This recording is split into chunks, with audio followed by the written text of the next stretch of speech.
हाँ, चौथा चैप्टर को आगे बढ़ाते हुए आज का टॉपिक है गैल्वेनोमीटर और उसकी सुग्राहिता, sensitivity of galvanometer and its conversion, परिवर्तन इसका गैल्वेनोमीटर को अमीटर तथा वोल्टमीटर में परिवर्तन देखेंगे आज के। तो कल तक हम लोगों ने देखा कि गैल्वेनोमीटर जो एक विद्युत चुंबकीय यांत्रिक उपकरण है जो कि किसी भी विद्युत परिपथ में प्रवाहित विद्युत धारा का परिमाण और दिशा को निर्धारित करता है, दिशा के बताता है तथा उस विद्युत परिपथ के किसी दो बिंदु के बीच उत्पन्न विभवांतर का भी मान बताने में सक्षम होता है। तो वैसा उपकरण जो किसी विद्युत परिपथ में विद्युत धारा और विभवांतर का मान, परिमाण और विद्युत धारा का दिशा को निर्धारित करता है, बताए, उसे गैल्वेनोमीटर कहते हैं। Galvanometer is an electromagnetic mechanical device used to determine the strength of electric current and the potential difference between any 2 points of the circuit। यही है गैल्वेनोमीटर, उसकी आज सेंसिटिविटी। कल हम लोगों ने देखा था ये गैल्वेनोमीटर का एक ब्रीफ डायग्राम कि नॉर्थ साउथ दो ध्रुवीय चुंबक के बीच में आयताकार कुंडली जो है पास एन टर्न का, एन संख्या का एक आयताकार पास जो सॉफ्ट आयरन कोर, नरम लोहे के कोर के ऊपर लपेट करके आयताकार पास बनाते हैं। इसमें उसे चुंबकीय क्षेत्र में रखने पर, तो किसी चुंबकीय क्षेत्र में किसी भी पास को रखने पर उसमें बलाघूर्ण उत्पन्न होता है। वो बलाघूर्ण अब इसमें जो उपकरण में जो फास्फोरस और ब्रॉन्ज का एक तार जिसमें कि ये स्ट्रिप या कॉइल लटका है, उसके निचले हिस्से पे एक स्प्रिंग लगा होता है। स्प्रिंग जो डिफ्लेक्शन जो है, जो मापन करना है गैल्वेनोमीटर में अमीटर की तरह विद्युत धारा का मान, तो स्प्रिंग जो है उसे रीस्टोर, पुनः स्थापित अपने शून्य अवस्था, सामान्य अवस्था पर कर देता है। जैसे ही गैल्वेनोमीटर में विद्युत धारा दिए, ये रोटेट होकर के मान लीजिए यहाँ पे 1.5 एम्पेयर का विद्युत धारा मान बताया परिपथ में। अब उसकी मान प्राप्त हो गई। अब हम जैसे ही स्विच ऑफ करते हैं तो कांटे को तुरंत वापस अपनी अवस्था में लाने के लिए स्प्रिंग लगा है जो कि उसमें अप्रत्यानयन बलाघूर्ण उत्पन्न करता है। विपरीत कॉइल में चुंबकीय क्षेत्र में बलाघूर्ण के विपरीत स्प्रिंग में अप्रत्यानयन बलाघूर्ण उत्पन्न होता है। तो जितना ज़्यादा बलाघूर्ण उतना ज़्यादा अप्रत्यानयन बलाघूर्ण स्प्रिंग में उत्पन्न होता है। ये दोनों एक दूसरे के समानुपाती होते हैं। तो कुंडली में उत्पन्न बलाघूर्ण और स्प्रिंग किस कुंडली में, ये गैल्वेनोमीटर के कुंडली में। तो टॉर्क इज डायरेक्टली प्रोपोर्शनल, समानुपाती, डायरेक्टली प्रोपोर्शनल टू अप्रत्यानयन, जिसको कि टॉर्सनल टॉर्क कहते हैं। तो ये जो अल्फा है, ये क्या है? अल्फा अप्रत्यानयन बलाघूर्ण है, बल आघूर्ण या बलाघूर्ण। तो टॉर्क बराबर हम लोग जान रहे हैं, टॉर्क बराबर बलाघूर्ण बराबर force into perpendicular distance. Force किसी भी कॉइल में अगर ये चुंबकीय क्षेत्र है उसमें पास रखा हो वृत्ताकार, ये आयताकार पास, तो चालक में उसमें बल जो लगता है ILB साइन थीटा। ये हम लोगों ने पढ़ा है कि किसी भी चुंबकीय क्षेत्र में कोई चालक, विद्युत धारा वाला चालक L लंबाई, तो उस पर लगने वाला बल चुंबकीय क्षेत्र के कारण ILB होता है। तो फोर्स इक्वल्स टू ILB। अब क्योंकि ये चुंबकीय क्षेत्र में N टर्न्स हैं, पास में कुंडली में N घेरा है, तो उसके लिए N IAB कहाँ से? अब ये परपेंडिकुलर डिस्टेंस, तो ये कल हम लोगों ने देखा है कि ये जो दूरी था, अगर ये लंबाई L तो ये कुंडली का B, तो ये जो था परपेंडिकुलर डिस्टेंस, दोनों बल के बीच का लंबवत बल का जो ये मान आपको B साइन थीटा, तो F इंटू F का I, L length, B magnetic field into, अब B परपेंडिकुलर तो B ये जो भुजा है बी साइन थीटा, तो एल इंटू बी जो है लेंथ इंटू ब्रेथ, लंबाई गुना चौड़ाई, वो आयत का क्षेत्रफल बन जाता है, इसलिए आई ए बी साइन थीटा। तो मैक्सिमम टॉर्क के लिए आई ए बी। अब क्योंकि घेरे की संख्या एन है तो टॉर्क वो भी एन से मल्टीप्लाई हो गया। एक में टॉर्क कितना, तो सभी घेरे में कुल टॉर्क बला गुण एन आई ए बी, तो एन आई बी बला गुण। अब ये समानुपाती को जब हटाते हैं तो एक नियतांक जिसे कि अप्रत्यानयन या कांस्टेंट, इसको गैल्वेनोमीटर में अप्रत्यानयन कांस्टेंट नियतांक कहते हैं कि अब इसी को जब अल्फा, ये क्या विक्षेपन पर, ये क्या है अप्रत्यानयन बलाघूर्ण जो उत्पन्न किया, मतलब विक्षेपन, बलाघूर्ण मतलब जो कितना विक्षेपन हुआ, तो वही तो विक्षेपन। अब इस फार्मूले से एन आई ए बी को के तो रहने दिए, तो अल्फा बाय आई मतलब विक्षेपन उत्पन्न किया प्रति इकाई विद्युत धारा, प्रति एकांक प्रवाहित विद्युत धारा के कारण उत्पन्न विक्षेपन, यही आपको सेंसिटिविटी ऑफ करंट सेंसिटिविटी मतलब सुग्राहिता कहलाता है। कि सूक्ष्म, चूंकि गैल्वेनोमीटर सूक्ष्म विद्युत धारा का मान बता देता है, तो छोटे से छोटे मान विद्युत धारा के कारण जो गैल्वेनोमीटर में डिफ्लेक्शन जो हुआ है, विक्षेपन उत्पन्न हुआ है, प्रति इकाई विद्युत धारा प्रवाहित विद्युत धारा के कारण उत्पन्न विक्षेपन, यही क्या कहता है गैल्वेनोमीटर की धारा सुग्राहिता कहलाती है, सेंसिटिविटी ऑफ गैल्वेनोमीटर। तो per unit deflection produce per unit current is known as current sensitivity, धारा सुग्राहिता।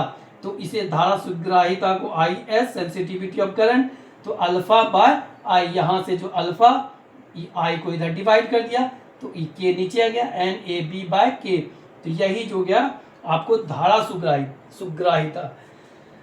तो इस करंट सेंसिटिविटी मतलब कोई भी उपकरण कितना सेंसिटिव है, ये जो गैल्वेनोमीटर वो कितना सूक्ष्म, कितना आसानी से, कितना न्यूनतम मान को प्राप्त कर सकता है, कितना सेंसिटिव है, उसका जो है इस पे निर्भर करता है कि कितनी संख्या है, जो पास है उसका क्षेत्रफल क्या है, कितने मान के चुंबकीय क्षेत्र में, और ये तो नियतांक है। तो ये तो एन ए बी के रूप में ये सेंसिटिविटी निर्भर करता है। अब इसी में ये जो फॉर्मूला हम लोगों के पास आया alpha by I by N A B by K. अब आई चूंकि V बराबर I into R, Ohm's law से हम लोग जानते हैं, ओम के नियम से वोल्ट विभवांतर बराबर आई इंटू आर। तो अगर इस समीकरण में R से मल्टीप्लाई कर दी जाए दोनों साइड नीचे में, तो आई आर हो गया के आर। तो ये जो आपको टर्म बना आई इंटू आर, ये क्या हो जाएगा विभवांतर भी। इसी तो प्रति एकांक किसी विद्युत परिपथ में प्रति एकांक विभवांतर, किसी दो बिंदु के बीच उत्पन्न विभवांतर से उत्पन्न डिफ्लेक्शन विक्षेपण के को ही हम लोग वोल्टेज या विभव सुग्राहिता कहते हैं। तो गैल्वेनोमीटर का विभव सुग्राहिता सेंसिटिविटी ऑफ वोल्टेज कह दे गैल्वेनोमीटर, तो वी एस अल्फा बाय भी, तो एन ए बी के आर, नीचे आर गया तो एन ए बी के आर। तो ये आपको हो गया कि यहाँ से आप डिफरेंशियल लिख लेंगे। सेंसिटिविटी क्या होगी, सेंसिटिविटी विद्युत धारा सुग्राहिता I S alpha by I. Alpha क्या है, ये प्रत्यानयन बलाघूर्ण या विक्षेपण, कितना विक्षेपण गुण, बलाघूर्ण मतलब क्या किया, उसको रोटेट कर दिया, घुमा दिया कॉइल को, तो इसमें जो डिफ्लेक्शन उत्पन्न हुआ घूमने के कारण, तो वही जो डिफ्लेक्शन हुआ ये अल्फा प्रति इकाई विद्युत धारा, इसमें जो है विद्युत धारा के कारण उत्पन्न, विद्युत धारा के कारण उत्पन्न विक्षेपण को सुग्राहिता, धारा सुग्राहिता, और विभवांतर के कारण डिफ्लेक्शन, विभवांतर के कारण विक्षेपण को हम लोग कह देंगे विभव सुग्राहिता।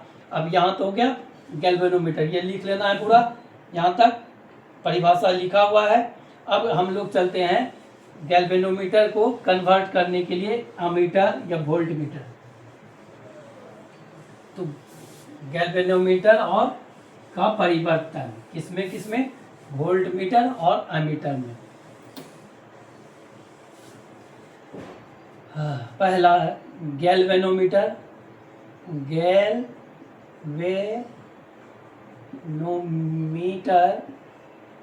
चूंकि गैल्वेनोमीटर को सीधे सीधे विद्युत परिपथ में लगा करके हम विद्युत धारा मापन नहीं कर सकते, उसका कारण ये है कि ये बहुत छोटे गैल्वेनोमीटर का आमीटर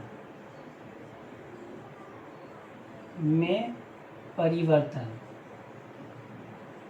तो गैल्वेनोमीटर को आमीटर, सीधे सीधे गैल्वेनोमीटर को, दो कारण है। गैल्वेनोमीटर जो उपकरण था उसको सीधे सीधे विद्युत परिपथ में हम लोग नहीं करते हैं। गैल्वेनोमीटर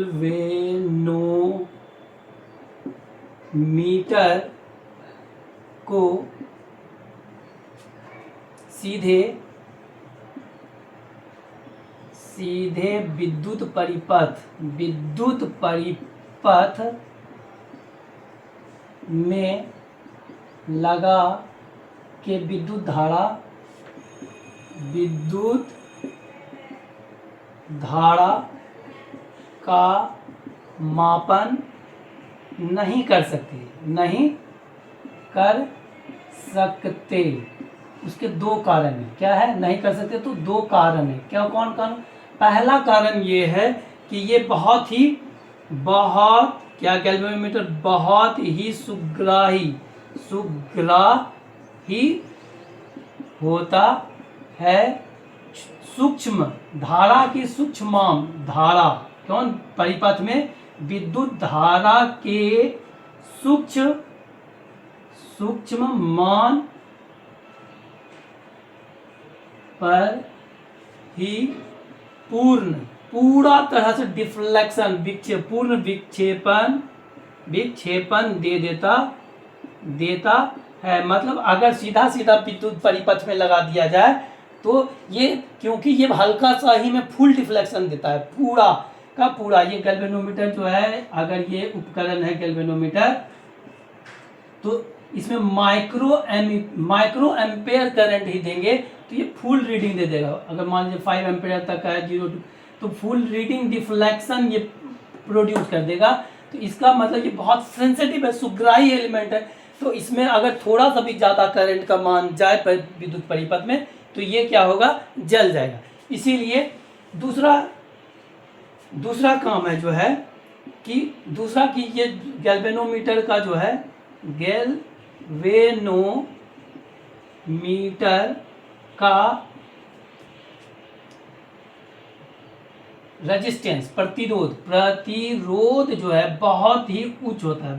प्रतिरोध उच्च होता है। अगर प्रतिरोध उच्च होता है तो अमीटर धारा के मापन के लिए उच्च होता है। तो धारा के धारा के मापन के लिए अमीटर जो होता है सीरीज में लगता है। किसमें? श्रेणीकरण में लगता है। तो अगर श्रेणी में लगा दिए, धारा के मापन के लिए क्या करता है, श्रेणी में लगता है। श्रेणी में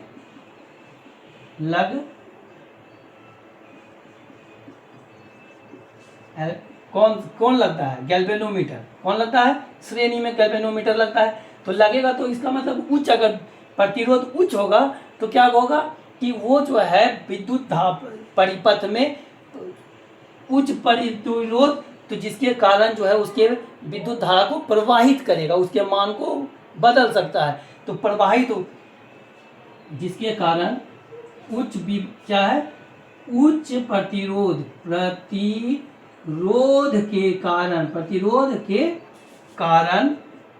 उच्च प्रतिरोध के कारण क्या होता है, परिपथ में प्रवाहित धारा के मान को प्रभावित कर देगा।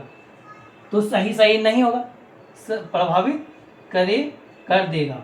ठीक है, जिसके कारण सही आकलन आप नहीं लगाते। इसलिए ना गैल्वेनोमीटर को आप डायरेक्ट अमीटर में विद्युत धारा मापन के लिए नहीं कर सकते।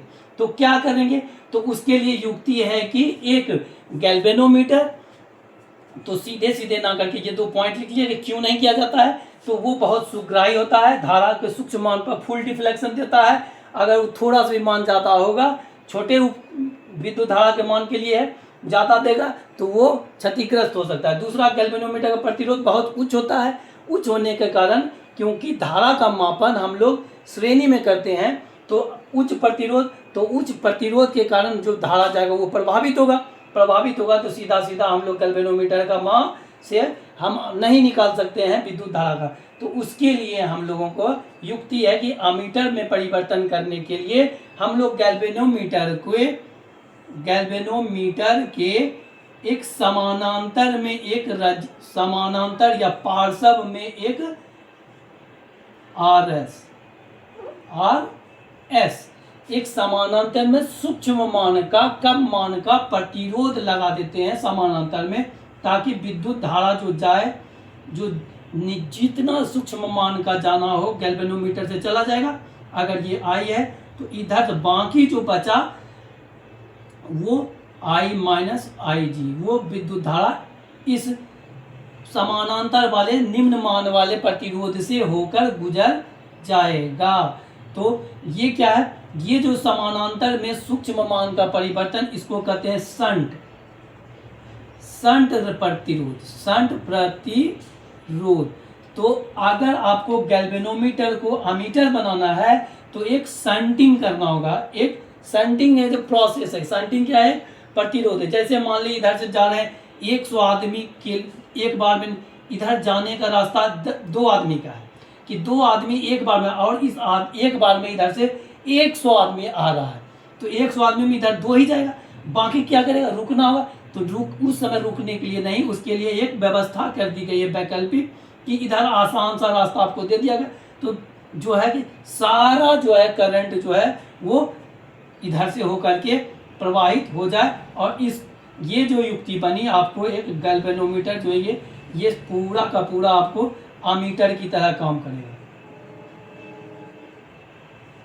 तो शंटिंग जो शंट प्रतिरोध का है कि निम्न वाला हिस्सा, मतलब आपको सुगम रास्ता दे दिया, विद्युत धारा के मार्ग में एक सुगम रास्ता प्रदान की गई, जिसके कारण जो है उच्च विद्युत धारा ये निम्न प्रतिरोध से होकर गुजर जाएगी। बाकी जो गैल्वेनोमीटर में जाना है वो चल जाएगा। तो गैल्वेनोमीटर में जाना है IG करंट गया, अब बाकी जो है अगर परिपथ में I विद्युत धारा है तो I माइनस IG इधर से चला जाए। तो ये इसका प्रतिरोध G मान लिया, RG, चलिए RG या G। तो अब तो गैल्वेनोमीटर को अमीटर में परिवर्तन के लिए हम लोग क्या करते हैं, यही लिखना है कि गैल्वेनोमीटर को अमीटर बनाने के लिए एक निम्न प्रतिरोध को शंट किया जाता है या पार्श्व में जोड़ दिया जाता है। तो गैल्वेनोमीटर को अमीटर में परिवर्तित करने के लिए गैल्वेनोमीटर के समानांतर या पार्श्व में निम्न मान का प्रतिरोध RS या कैपिटल RS या सीधा S लिख सकते हैं, RS जिसे शंट प्रतिरोध कहते हैं। शंट SHUNT शंट प्रतिरोध कहते हैं, जोड़ा जाता है। यही तो अब देखिए तो ये फिगर हो गया आपका अमीटर का। ये क्या हो गया, ये फिगर जो हो गया पूरा, ये फिगर हो गया गैल्वेनोमीटर के एक समानांतर में निम्न प्रतिरोध वाला जोड़ दिया गया है। तो ये कंप्लीट डायग्राम हो गया, जिसमें RS जो है क्या है, शंट प्रतिरोध है। तो ये अमीटर बन गया। तो इसमें आप देखिएगा कि जब दो बिंदु ए पॉइंट मान लीजिए ए और बी के विभव जो है दोनों के बीच, दोनों समानांतर, हम लोग जानते हैं कि रेजिस्टेंस जब समानांतर में जुड़ा होता है तो उसका मान लीजिए इफेक्टिव या रेजिस्टेंस जिसको कहते हैं। तो देखिए अब इसमें से इफेक्टिव रेजिस्टेंस निकालना है। तो अमीटर जो गैल्वेनोमीटर से जो अमीटर बना है, अमीटर में समतुल्य प्रतिरोध, समतुल्य प्रतिरोध क्या है, 1/RE मान, क्योंकि समान इफेक्टिव रेजिस्टेंस इसमें जब शंटिंग तो क्या है, तो 1/RS प्लस 1/RG या G लिख लेते हैं कि गैल्वेनोमीटर का जो रेजिस्टेंस है G है, RG और G दे दिया गया। तो इफेक्टिव जो इससे क्या निकलेगा, RE बराबर क्या हो जाएगा, RE बराबर ये दोनों का लघुत्तम नीचे, तो ये चला जाएगा RG into RS by RG plus RS। ये हो गया आपका इफेक्टिव रेजिस्टेंस, ठीक, RG into RS by RG plus effective, ये क्या है, इफेक्टिव समतुल्य, इफेक्टिव रेजिस्टेंस, समतुल्य रेजिस्टेंस ये होगा।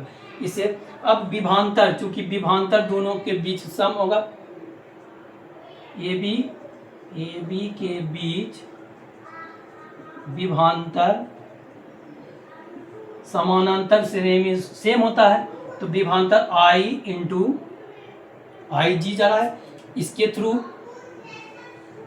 RS के थ्रू जो करंट जा रहा है I minus IG into RS, विभांतर V इक्वल्स टू क्या होगा, IR, तो I इंटू R, और गैल्वेनोमीटर के लिए IG into RS, RG capital G या स्मॉल g दिए थे RG, ये RG क्या है, तो इससे भी निकल सकता है, आपको IG की वैल्यू प्राप्त कर सकते हैं कि I minus IG into RS by RG। तो जो तो ये हो गया समीकरण आपका। इससे पता किस रेंज का निकालना, सीमांकन करना है इस करंट की, इससे आप RS की वैल्यू निकाल लेंगे। यहाँ से RS का के लिए RG into IG by I minus IG, तो RS की वैल्यू आ जाएगी। तो रेंज इससे हम लोग निकाल सकते हैं इस I माइनस IG के का। तो ये हो गया गैल्वेनोमीटर से अमीटर परिवर्तन। तो इफेक्टिव रेजिस्टेंस आपसे पूछाएगा तो क्या है, तो RG into RS by RG plus RS। अब कुछ भी ले सकते हैं, G ले सकते हैं, उसके अनुसार बन देंगे। तो यहाँ ठीक है, तो गैल्वेनोमीटर से अमीटर इसी तरह की एक शंट लगा दिया जाता। अब क्योंकि वोल्टमीटर को समानांतर में लगाया जाता है, वोल्टमीटर को समानांतर में लगाया जाता है मापने के लिए। मान लीजिए ये विद्युत परिपथ है, ये एक विद्युत परिपथ है, इसके इस दो बिंदु के बीच विभवांतर प्राप्त करना होगा, तो हम एक वोल्टमीटर लगाएंगे। किसमें, ये जो है सर्किट उसके समानांतर में वोल्टमीटर समानांतर में लगता है। अब चूंकि वोल्टमीटर गैल्वेनोमीटर का पोटेंशियल डिफरेंस जो अभी बताया रेजिस्टेंस बहुत उच्च होता है, उच्च होगा, तो आप जो है तो इधर से करंट कोई नहीं जाएगा, चल जाएगा इधर से ही। तो हम लोग सीधे सीधे गैल्वेनोमीटर को वोल्टमीटर नहीं बना सकते हैं। तो गैल्वेनोमीटर को का वोल्टमीटर में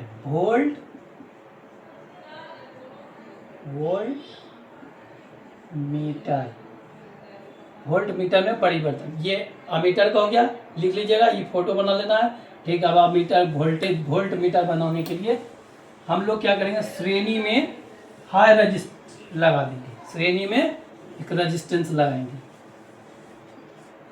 हाँ, तो ये गैल्वेनोमीटर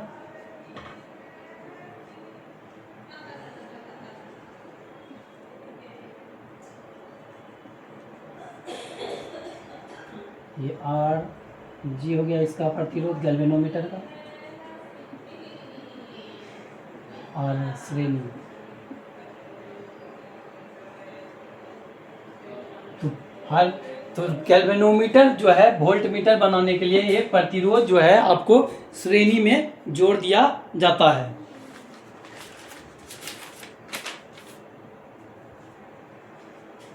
ठीक, क्या करेंगे, चलिए ठीक इतना तो लिख लीजिए पहले। गैल्वेनोमीटर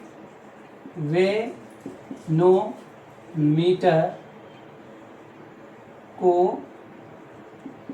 वोल्ट मीटर में परिवर्तित करने के लिए एक प्रतिरोध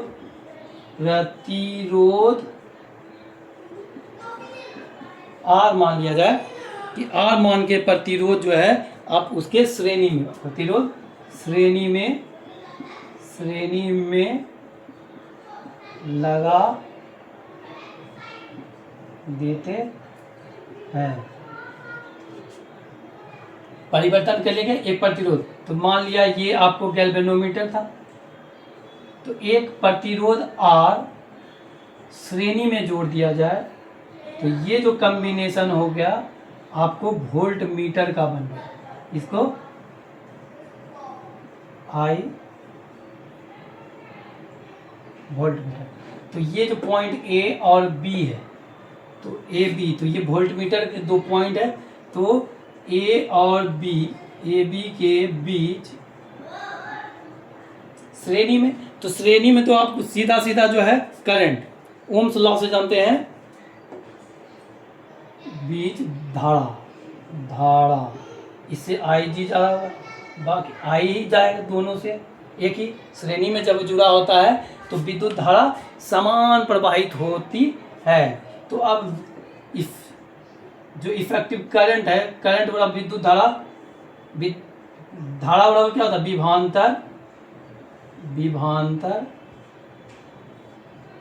V equals to I R Ohm's law, क्या है ओम्स लॉ से हम लोग जानते हैं विभवांतर बराबर I इंटू आर, तो V I बराबर V बटे R, विभवांतर बटे प्रतिरोध, विभवांतर बटे प्रतिरोध।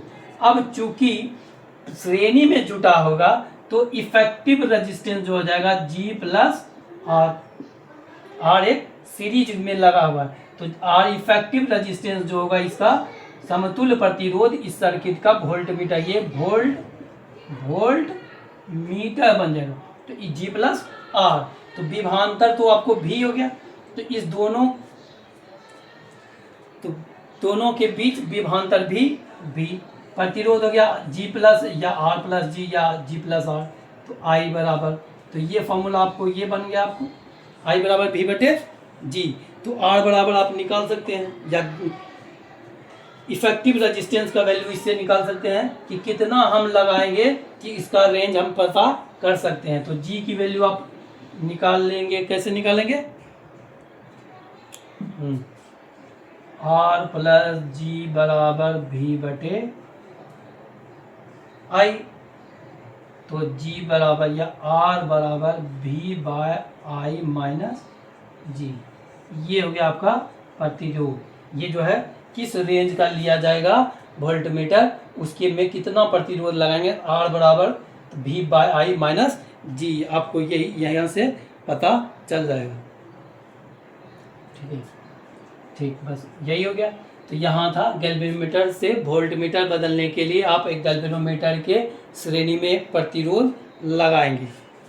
बस इसका यही तक है, आज के लिए इतना है। ये अब ऑब्जेक्टिव इस चैप्टर का हम लोग नेक्स्ट करेंगे।